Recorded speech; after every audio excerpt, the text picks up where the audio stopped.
काफी सारी most important update आ रही जो आपको मेनस्ट्रीम के न्यूज चैनल पर देखने को नहीं मिलेंगी, इसीलिए वीडियो को एंड तक देखिए। सबसे पहले बात करते हैं, ईरान ने इजराइल यूएस वॉर में मौके पर चौका मारा। मिलियन डॉलर से बिलियन डॉलर्स पैसे पर डे कमा रहा है। ईरान की इकोनॉमी हुई बूस्ट। जहां दुनिया भर के देश ईरान को स्ट्रेट ऑफ हॉर्मुज से शिप गुजारने के पैसे पे कर रहे हैं, लेकिन मलेशिया ने फ्री में अपने जहाज स्ट्रेट ऑफ हॉर्मुज से गुजारे। बता दिया कि दोस्त बुरे टाइम में भी साथ देते हैं। ईरान इजराइल के शहर तेल अवीव में गिरा रहा है बैलिस्टिक मिसाइल। 4 मंजिला इमारत हुई नस्तानाबूद। वीडियो आया सामने। क्या अब इजराइल बर्बादी के कगार पर खड़ा है? वहीं ईरान इजराइल वॉर में हिजबुल्लाह का इजराइल पर बड़ा अटैक। सौरतन इजराइल में हिजबुल्लाह का अटैक। 48 सोल्जर्स हुए जख्मी, कई सोल्जर्स हुए हलाक। सारी इंपॉर्टेंट अपडेट को इस वीडियो में बताऊंगा। उससे पहले मेरी आपसे गुजारिश है, इस वीडियो को एंड तक देखिए। दोस्तों, अमेरिका और इजराइल के साथ चल रहे युद्ध में ईरान को मारा जा रहा था, लेकिन एक तरफ ईरान एनर्जी वॉर में जीत रहा है। द इकोनॉमिस्ट मैगजीन में लिखा गया है कि Iran is winning the energy war. Iran का ऑयल रेवेन्यू पहले से डबल हो गया है। Export 2.8 million barrel per day पहुंच गया है और सिर्फ एक महीने में उन्होंने 3.9 बिलियन डॉलर कमा लिए। कैसे हो रहा है ये सब? दोस्तों समझिए बैकग्राउंड। फरवरी 2026 में अमेरिका और इजराइल ने ईरान पर अटैक शुरू किए। इससे मिडिल ईस्ट में बड़ा टेंशन हो गया। स्ट्रेट ऑफ हॉर्मुज जो दुनिया का सबसे इंपॉर्टेंट ऑयल रूट है, वो पूरी तरीके से बंद हो गया। इस स्ट्रेट से दुनिया का 20% ऑयल गुजरता है। इस वजह से सऊदी अरबिया, इराक, कुवैत जैसे कंट्रीज अपना ऑयल एक्सपोर्ट नहीं कर पाए। उनकी प्रोडक्शन कम हो गई और उनको रेवेन्यू गिर गया। लेकिन ईरान ने अपने ऑयल एक्सपोर्ट जारी रखा। वो इस स्टेट्स को अपने कंट्रोल में यूज कर रहा था और टैंकर्स को अलाउ कर रहा था। अब असली गेम यहाँ है। नंबर 1, ऑयल की कीमतें बढ़ गई हैं। पहले बैरल 47 से 70 के आसपास था, अब 100 से ऊपर यानी 124 तक पहुंच गया है। हाई प्राइस, ज्यादा रेवेन्यू। वही नंबर 2, एक्सपोर्ट बढ़े। द इकोनॉमिस्ट के मुताबिक ईरान अब 2.4 से 2.8 million barrels per day petroleum product export कर रहा है। पहले ये कम था। वहीं तीसरा नंबर, रेवेन्यू डबल। हर दिन का ऑयल रेवेन्यू पहले से लगभग डबल हो गया है। ब्लूमबर्ग के हिसाब से फरवरी में 115 मिलियन पर डे था, मार्च में 139 मिलियन पर डे हो गया। एक सोर्सेज के मुताबिक सिर्फ कुछ हफ्ते में ईरान ने 3.9 बिलियन डॉलर कमा लिए।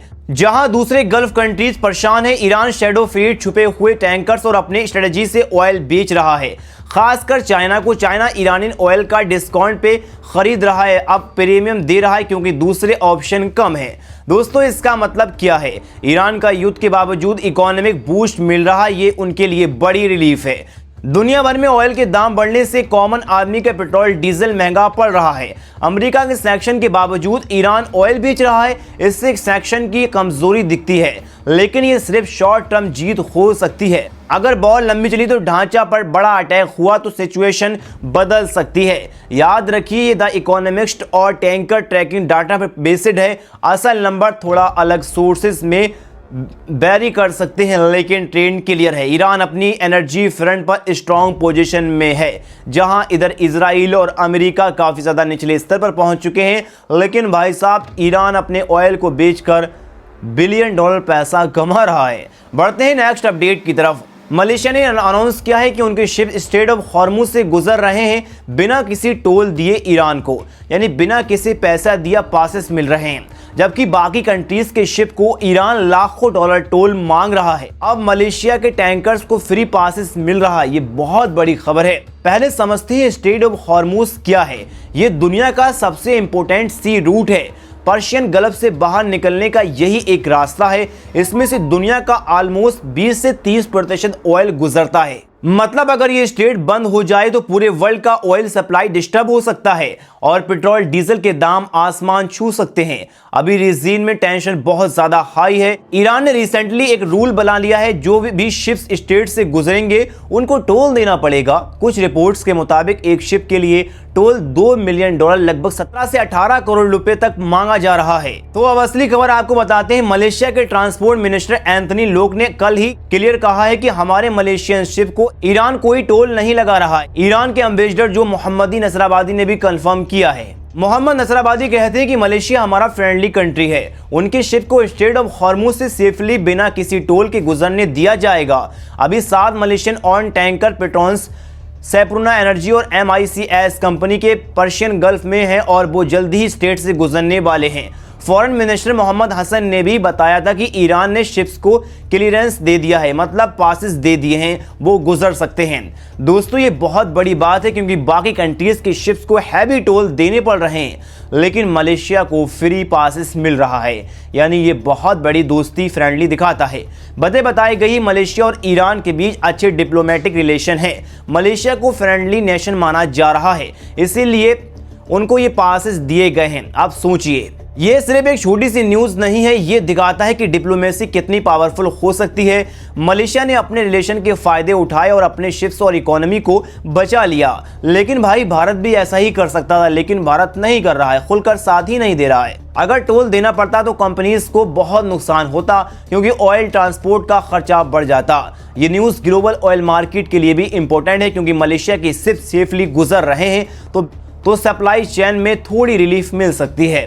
दोस्तों आपकी क्या राय, अपनी राय कमेंट में जरूर बताएं। बढ़ते हैं नेक्स्ट अपडेट की तरफ। ईरान ने इजराइल पर एक बड़ा मिसाइल अटैक किया है। इस अटैक में तेल अवीव में 4 मंजिला बिल्डिंग कंप्लीटली कोलैप्स हो गई है, यानी पूरी तरीके से खत्म हो गई।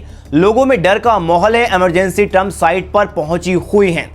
दोस्तों रिसेंट दिनों में ईरान और इजराइल के बीच टेंशन बहुत बढ़ गई है। ईरान ने इजराइल पर बैलिस्टिक मिसाइल दागे हैं। इनमें से एक मिसाइल या उसके डिवाइस ने तेल अवीव के रेजिडेंटल एरिया में डायरेक्ट हिट मारा है। रिजल्ट एक 4 स्टोरी बिल्डिंग गिर गया। बिल्डिंग के हिस्से टूट कर सड़क पर गिर गए, कार डैमेज हो गई और आसपास के बिल्डिंग भी इफेक्ट हुई हैं। इजरायली मीडिया और इमरजेंसी सर्विसेज के मुताबिक ये अटैक रात के समय हुआ जब लोग सोए हुए थे। सायरन बजे, लोग सेफ रूम में भागे, लेकिन जो बिल्डिंग हिट हुई उसमें बहुत नुकसान हुआ। कुछ रिपोर्ट्स में बताया गया है कि बिल्डिंग पूरी तरीके से कोलैप्स हुई है, रबल के नीचे लोग फंस गए हैं। रेस्क्यू टीम ने सर्च और रिसोर्स ऑपरेशन शुरू कर दिया। अभी तक इंजरीज की खबरें आई हैं, लेकिन एग्जैक्ट कैजुअलिटी नंबर कंफर्म नहीं हुए।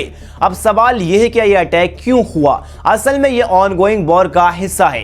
कुछ महीने पहले इजराइल और यूएस ने ईरान के मिलिट्री टारगेट पर बड़े स्ट्राइक किए थे। ईरान उसका बदला ले रहा है। ईरान के मिसाइल इजराइल के एयर डिफेंस सिस्टम को टारगेट कर रहे हैं, लेकिन कुछ मिसाइल गिर जा रही हैं और सिविलियन एरिया में गिरती हुई तेल अवीव जैसे बड़े शहर में ये बहुत खतरनाक है क्योंकि यहाँ बहुत ही ज़्यादा आबादी रहती है। पिछले अटैक्स में भी तेल अवीव और उसके आसपास के एरिया जैसे बिनी ब्रेक हॉलन में डैमेज हुआ था। इस बार 4 मंजिला बिल्डिंग कोलैप्स सबसे सीरियस इंसिडेंट लग रहा है, यानी ये बहुत बड़ा झटका इजराइल के लिए साबित होगा। इजराइल की तरफ से भी जवाबी एक्शन हो रहे हैं, लेकिन अभी फोकस ईरान से इस लेटेस्ट स्ट्राइक पर है। इमेज कीजिए, रात में अचानक सायरन बजते हैं, आपको 90 सेकंड में सेफ रूम तक पहुंचना है। अगर बिल्डिंग डायरेक्ट हिट हुआ तो आपकी जान जा सकती है। इस अटैक में लोगों के घर बर्बाद हो गए हैं, कार्स टूट गए और लोग चोटिल हुए। इमरजेंसी क्रूज दिन रात मेहनत कर रहे हैं और रबल हटाने के लिए। ये सिर्फ बिल्डिंग, अभी इंसानी जिंदगियां इफेक्ट हो रही हैं। अगर इजराइल ईरान पर अटैक नहीं करता तो इस तरीके से ईरान भी अटैक नहीं करता। आपकी क्या राय, अपनी राय कमेंट में जरूर बताएं। बढ़ते हैं नेक्स्ट अपडेट की तरफ। इजरायली आर्मी रेडियो ने अभी खबर दी है कि पिछले 24 घंटे में 48 इजरायली ऑफिसर और सोल्जर सॉर्टन लेबनान में हिजबुल्लाह के साथ लड़ाई में घायल हो गए, यानी पूरी तरीके से जख्मी हो गए हैं। ये न्यूज़ बहुत सीरियस है क्योंकि इजराइल और हिजबुल्लाह के बीच सॉर्टन लेबनान में जंग अभी चल रही है। दोस्तों इजराइल आर्मी रेडियो के मुताबिक पिछले एक दिन में 48 इजरायली फौजी और उनके ऑफिसर हिजबुल्लाह के हमले में इंजर्ड हो गए हैं। ये सब सॉर्टन लेबनान के इलाके में हुआ जहां इजरायली फोर्स ग्राउंड ऑपरेशन चला रहे हैं। हिजबुल्लाह एक स्ट्रॉन्ग ग्रुप है जो लेबनान में और ईरान के सपोर्ट में मिलता है। उन्हें इजराइल की आर्मी अब लेबनान के अंदर गहराई तक जा रही ताकि हिजबुल्लाह के रॉकेट लॉन्चर्स और पोजीशन को खत्म किया जा सके। ये 48 इंजरी सिर्फ एक दिन में है। इससे पहले भी कई दिनों से इजराइल की तरफ से कैजुअलिटीज की रिपोर्ट्स आ रही हैं। कुछ रिपोर्ट्स में यह भी कहा गया है कि सोल्जर्स की मौत हुई है रिसेंट केसेस में। दोस्तों ये बहुत बड़ी खबर है। अब समझिए ये सब क्यों हो रहा है। अक्टूबर 2023 में गाजा में इजरायली हमास की जंग शुरू हुई थी। उसके बाद से हिजबुल्लाह ने इजराइल के बॉर्डर पर रॉकेट्स फायर करना शुरू कर दिए थे। इजराइल ने भी जवाब में हिजबुल्लाह पर बड़े अटैक्स किए थे। अब सिचुएशन यह है कि इजराइल ने सौरतन लेबनान में ग्राउंड ट्रूप्स भेज दिए हैं। उसका मकसद है कि बॉर्डर के पास हिजबुल्लाह की बंकर्स और वेपन्स को डिस्ट्रॉय करना, बाकी फ्यूचर में कोई बड़ा हमला ना हो। हिजबुल्लाह भी स्ट्रॉन्ग रेजिडेंस दे रहा है। एंटी टैंक्स मिसाइल, ड्रोन्स और क्लोज कॉम्बैट से वो इजरायली फोर्स को नुकसान पहुंचा रहा है, इसीलिए हर दिन कैजुअलिटीज बढ़ रही हैं दोनों तरफ से। दोस्तों, ये 48 इंजरी की न्यूज़ इजरायली आर्मी रेडियो से आई है, जो ऑफिशियली इजरायली मीडिया है। ये दिखाता है कि लड़ाई अभी भी इंटेंस है, बहुत बड़ी है। कई इंटरनेशनल रिपोर्ट्स के मुताबिक इजराइल की तरफ से अब तक सौरतन लेबनान में सोल्जर शहीद भी हुए हैं। हिजबुल्लाह की तरफ से भी फाइटर्स मारे गए हैं, लेकिन एग्जैक्ट नंबर कंफर्म नहीं होते हैं। लोगों में ये सवाल था कि ये जंग कब खत्म होगी, क्या सीज फायर हो पाएगा? अभी तक बड़ा ब्रेक थ्रू नहीं दिखाई दे रहा है। दोस्तों, आपकी क्या राय इस रिपोर्ट के बारे में? अपनी राय कमेंट में जरूर बताएं। वीडियो को लाइक करें, चैनल को सब्सक्राइब करें।